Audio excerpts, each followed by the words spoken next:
Bueno, entonces, nos preguntamos, bueno, ¿cuál es la mejor manera de abordar la desigualdad y la injusticia racializada que vemos que está pasando en estos contextos en América Latina? Entonces, lo primero es, bueno, ¿cómo es que estamos entendiendo raza y racismo? ¿No? Como les decía, hay quienes piensan que es conductual, que es, ¿no? Y que entonces se vería que hay, diríamos que hay un campo que dice la raza y el racismo son algo accidental al capitalismo y al liberalismo. Es un accidente, es algo que se puede cambiar, es algo que podemos hacer reformas, etcétera, para que se modifique. Y hay quienes, otro tipo de argumentos y estudiosos que dicen que no, que la raza y el racismo son constitutivos del capitalismo, del liberalismo, de la modernidad. Gente que viene de este tipo de teorías o de posicionamientos, ¿no? Como el postcolonialismo, la teoría crítica de la raza, el radicalismo negro, el afropesimismo, ¿no? Y en ambos, lo que es interesante es que en ambos campos, dependiendo tú cómo te posiciones, parece que nombrar el racismo es algo muy importante. Es como si no nombras que esto es racista, si no se entiende cómo es, cuál es tu definición y que se nombre, entonces no se va a poder avanzar, ¿no? Entonces, particularmente en quienes tienen esta perspectiva de que el racismo es constitutivo, ¿no? Porque dicen, pues tenemos que nombrarlo y además tu tipo de acción antirracista tiene que ser de esa medida. O sea, si es constitutivo del capitalismo, pues tienes que derrocar el capitalismo para poder entonces avanzar. Eso significa que la medición, la barra que mide las acciones, pues es muy alta, ¿no? Para decir, bueno, qué acciones funcionan y qué no. Entonces nosotros lo que hicimos en este proyecto, cuando vimos toda la cantidad el tipo de organizaciones que encontramos y de acciones, era que más bien queríamos trabajar con una perspectiva, como lo dice nuestra compañera Caroline Pedwell, que es una colega que escribió un libro que se llama Rutinas Revolucionarias.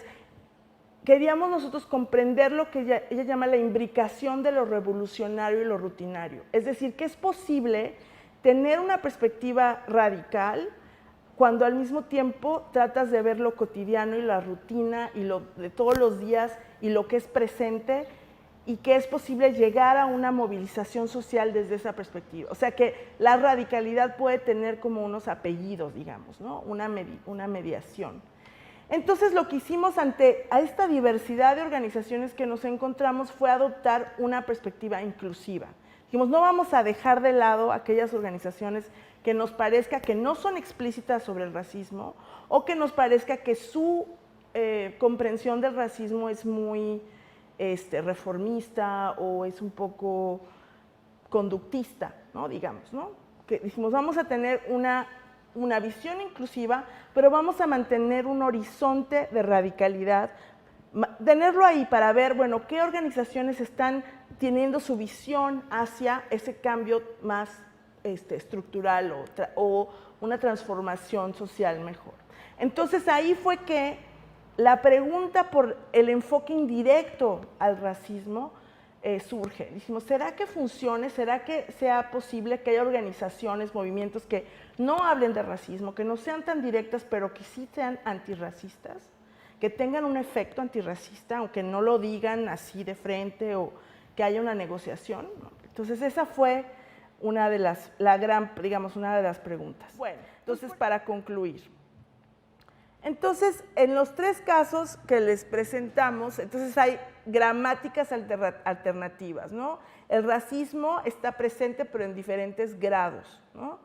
Y este enfoque reciente que vemos en la región del racismo en sí mismo, a menudo puede ser algo útil, ¿no? Creemos que sí es útil que haya más atención, es algo bueno, digamos, ¿no? Pero nos está conduciendo a resultados limitados, ¿no? Porque puede haber que haya legislación, puede haber que ya haya un poco de hablar un poco más, pero como no necesariamente, por ejemplo, cuando hay legislaciones contra la discriminación, leyes, esto es útil, pero como se requieren tantas pruebas y tantas cosas que demuestren que algo efectivamente fue racista, ¿no?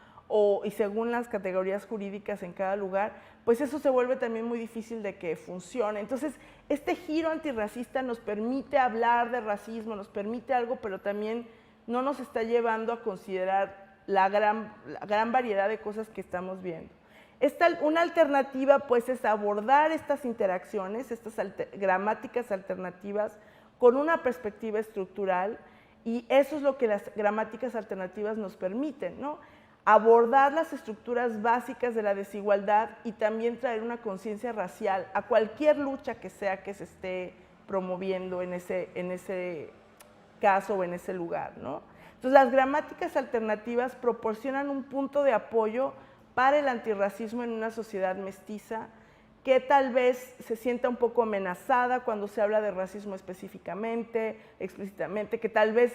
Entonces, siempre está el cuestionamiento de si esto es una forma de ser complacientes con la fragilidad mestiza o la fragilidad blanca, ¿no? Es decir, no lo vamos a decir así para que no haya tanto, pero también hay otras razones, como vieron, ¿no? O sea, que puede ser que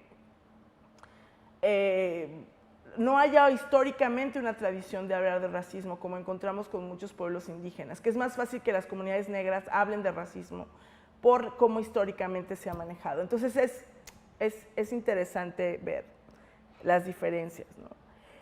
Hay, sin embargo, un riesgo de subestimar la importancia del papel del racismo en la estructuración de la jerarquía y la desigualdad. O sea, si nos vamos simplemente por la alternativa, por llevárnosla más tranquilamente o no hablar del racismo de forma específica, ¿no? Se pueden perder varias cosas. Se puede perder esa conciencia de la intersección histórica de la raza y la clase a través del colonialismo y cómo se ha ido formando y que ha estado ahí. O sea, que hablar de clase en América Latina jamás va muy lejos de hablar de raza, ¿no? Y también se puede reducir el racismo a una herramienta ideológica, que es lo que hace, por ejemplo, el Congreso Nacional Indígena un poco más, que dice, es parte de todo este sistema capitalista, colonialista, el racismo está ahí, ¿no? Entonces, vale la pena, nosotros queremos argumentar, aprovechar este giro hacia el antirracismo que vemos, este movimiento, ¿no? Y trabajar con un horizonte políticamente radical, pero también destacar el papel del racismo en el sistema de clases, ¿no? Entonces, creemos que estas gramáticas alternativas pueden ayudarnos a que se incluyan diferentes luchas, pero la propuesta es que también tengan ese horizonte radical, ¿no? Para como guiar el tipo de trabajo o el tipo de acción, ¿no? Eso sería como… Vimos en estos tres casos, que si tuvieran ellos un manejo estratégico del racismo, tal vez pudieran refinar, avanzar más sus propuestas, ¿no? Las gramáticas alternativas abren camino a otros efectos, pueden ayudar a que haya más alianzas entre negros e indígenas, por ejemplo, porque tienen el racismo y la clase como algo común. Entonces, si decimos, ok, no vamos a hablar necesariamente de una forma… podemos acordar que la lucha que tenemos es una lucha por la vida y que tiene un efecto racializado y que vamos a hablar de esta u otra manera, ¿no? O sea, que da oportunidad, digamos, a la alianza, el que se haga de una manera usando estas gramáticas, ¿no? También se puede incluir a los mestizos, a las mestizas como aliados, ¿no? En este trabajo, porque pueden sentir más espacio, ¿no? para incluirse en la lucha, ¿no? Pueden ver un poco más de espacio. Y pues también creemos, de todas maneras, aunque haya alternativas, aunque haya estas gramáticas alternativas, que sí vale la pena nombrar el racismo a veces, ¿no? Como una cuestión estructural, como es parte de estas luchas. Este giro que hay, este giro actual hacia el antirracismo, puede ser útil para destacar las dimensiones racializadas e interseccionales que son menos visibles en la desigualdad y en sus luchas. Entonces nos permite destacar intersecciones sistemáticas de la desigualdad y la desventaja racial, la desventaja de clase, la desventaja de género. Y esto puede impulsar una agenda radical de transformación social. Creemos que finalmente, si queremos ser inclusivos y poder apoyar y ayudar a que la gente se involucre en estas luchas desde donde esté, algo muy importante no es simplemente decir, no eres radical, vete, ¿no? No estás en este juego, sino más bien cómo impulsar tu radicalidad desde donde estás, cómo impulsar la claridad de la posibilidad de una perspectiva antirracista, aunque tu lucha sea principalmente, primero, digamos, por cierto tipo de derechos, por el agua, por la seguridad, contra la violencia, etcétera. Y con eso termino. Ok, muchísimas gracias.